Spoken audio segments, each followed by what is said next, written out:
महानगरपालिकेच्या निवडणुकांमध्ये उमेदवारी अर्ज दाखल करण्याच्या शेवटच्या दिवशी राज्यभरामध्ये अनेक ठिकाणी कार्यकर्त्यांचा उद्रेक बघायला मिळाला. नागपूरमध्ये राष्ट्रवादी काँग्रेस पक्षाच्या कार्यालयामध्ये तोडफोड करण्यात आली. नाशिकमध्ये भारतीय जनता पक्षाचे शहर अध्यक्षांच्या फार्म हाऊसवर हल्ला करण्यात आला.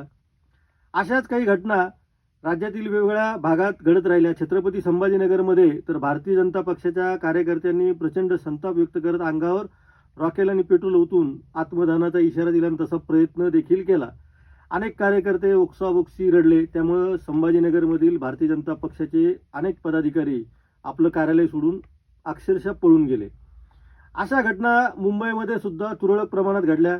पुण्यामध्ये अशाच घटना घडल्या. या सगळ्या घटनांचा आपण आज आढावा घेणार आहोत आणि यामागे नेमकं राजकारण काय घडत आहे, नेमकं कुठं कुठं काय झालेलं आहे हे आपल्याला समजून घ्यायचं आहे.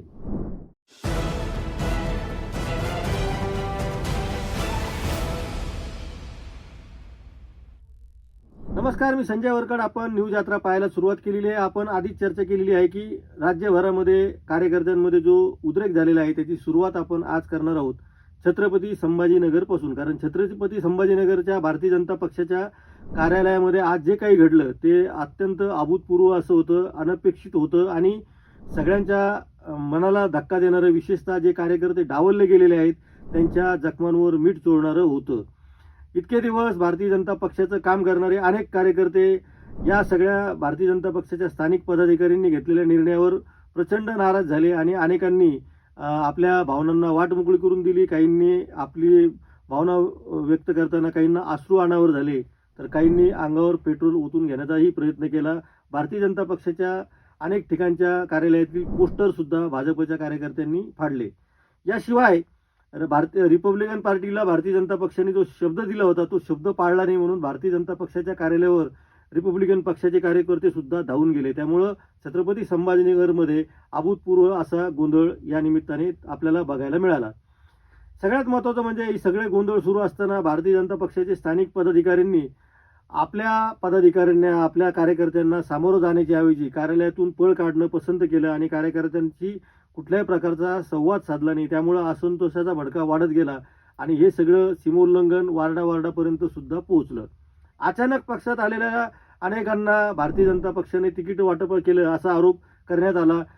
भारतीय जनता पक्षामध्ये सक्रिय असलेल्या आणि 3 वेळा नगरसेविका म्हणून निवडून आलेल्या लता दलाल यांनी तर पैशाची देवाणघेवाण करून भारतीय जनता पक्षाने ही तिकीटं वाटली असा स्पष्ट आरोप केला. त्यांनी कुणाचं नाव जरी घेतलेलं नसलं तरी त्यांनी अत्यंत गंभीर आरोप भारतीय जनता पक्षावर या निमित्ताने केलेले आहेत.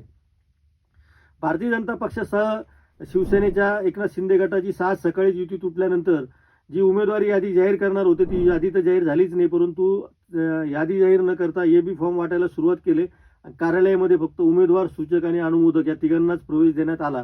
त्यामुळे सोबत आलेले कार्यकर्त्यांचा भ्रमनिरास झाला. अनेकांच्या भावनांना तिथं अचानक धक्का बसला आणि आपण जो उमेदवार गृहीत धरत होतो त्याऐवजी नवीन आलेले उमेदवार वार्डामध्ये येत आहेत अशी माहिती कळल्यानंतर कार्यकर्त्यांनी प्रचंड घोषणाबाजी काही ठिकाणी सुरू केलेली आहे. राष्ट्रवादी काँग्रेस पक्षाच्या नागपूरच्या कार्यालयामध्ये सुद्धा अमोल पार्डीकर यांच्या समर्थकांनी कार्यालयाची तोडफोड केली आणि कार्यालयामध्ये TV सुद्धा त्यांनी हे केला. अमोल पार्डीकर यांच्या समर्थकांचं म्हणणं आहे की 5 लाख रुपये घेऊन राष्ट्रवादी काँग्रेसमध्ये ही उमेदवारी वाटण्यात आलेली आहे. अशाच घटना नाशिकमध्ये सुद्धा घडला. नाशिकच्या शहर अध्यक्षाच्या फार्म हाऊसवर हल्ला करण्यात आला. नाशिकमध्ये AB फॉर्म घेऊन जाणाऱ्या वाहनाचा चक्क पाठलाग करण्यात आला. त्यामुळे नाशिकमध्ये सुद्धा भारतीय जनता पक्षाचे कार्यकर्ते प्रचंड संतापलेले आहेत.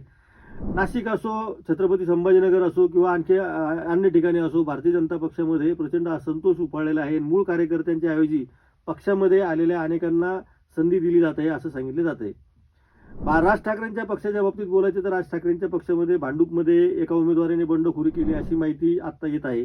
शिवसेनेच्या मुंबईमधल्या काही पदाधिकाऱ्यांनी बंडखोरी केलेली आहे आणि मातोश्री समोर जाऊन आपली नाराजी व्यक्त केली. मातोश्री जाऊन काल रात्रीपासून काही जण नाराज होऊन बसलेली होती आणि त्यांनी पक्ष सदस्यत्वाचा राजीनामा देऊन आता स्वतंत्रपणे अपक्ष उमेदवारी अर्ज दाखल करण्याचा निर्णय घेतलेला आहे. पुण्यामध्ये सुद्धा तुरळक घटना घडलेल्या आहेत आणि पुण्यामध्ये 2 कार्यकर्ते, एकनाथ शिंदेच्या कार्यकर्त्यांमध्ये सुद्धा मारहाण झालेली आहे. उद्धव बाळासाहेब ठाकरेंच्या पक्षाच्या कार्यकर्त्यांनी त्यांचे पोस्टर फाडलेले आहेत. त्यामुळे आजचा दिवस हा सगळीकडे हाणामाऱ्यांचा, वादविवादाचा आणि असंतोषाचा राहिलेला आहे. या सगळ्या गडबडीमध्ये मात्र भारतीय जनता पक्ष असतील किंवा इतरही पक्ष असतील तिथे तिथे ह्या घटना घडल्या. त्यांनी बाहेरून आलेल्या उमेदवारांना ज्या उमेदवारी दिली त्यातून एक प्रचंड असंतोष दिसून आला आणि बाहेरून आलेल्या उमेदवारांनी थेट प्रचाराला आधीच सुरुवात केलेली होती. त्यामुळे त्यांची तिकीटं कुठंतरी आधीच कन्फर्म झालेली होती असा दावा आता निष्ठावंत कार्यकर्त्यांनी केलेला आहे. आणि इतकी वर्ष आम्ही पक्षाचं काम केलं पण शेवटी आमच्या पदरात काय पडलं अशी सवाल आता हे कार्यकर्ते करत आहेत.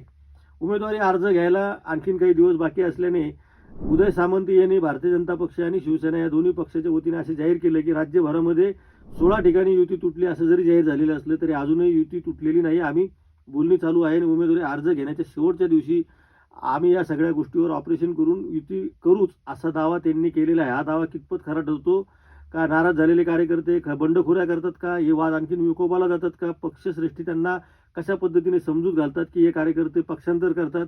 सगळ्यात महत्त्वाचं म्हणजे अनेक कार्यकर्ते भारतीय जनता पक्षामध्ये तिकीट मिळेल या आशेने आलेले होते पण त्यांचे मूळ पक्षांनी त्यांना सोडून आलेल्या कार्यकर्त्यांना भाजपचंही तिकीट मिळालं नाही. आता मूळ पक्षाचेही त्यांचे दरवाजे बंद झालेले आहेत अशीही काही उदाहरणं आहेत. त्यामुळं आजचा दिवस हा आयाराम गयाराम सारखा होता. निष्ठावंत कार्यकर्त्यांसाठी नाराजीचा होता. आणखीन 2 दिवस कसे असतील यावर आपलं लक्ष असणार आहे. या घडामोडी कोणतं वळण घेतात, राजकीय वळण घेतात, त्यानंतर काय पक्षांतरा कोणकोणत्या पक्षामध्ये नेमकं काय घडतं यावरही आपण बोलणार आहोत. त्यामुळे आपण पाहत राहा न्यूज यात्रा हे आहे आपलं चॅनल.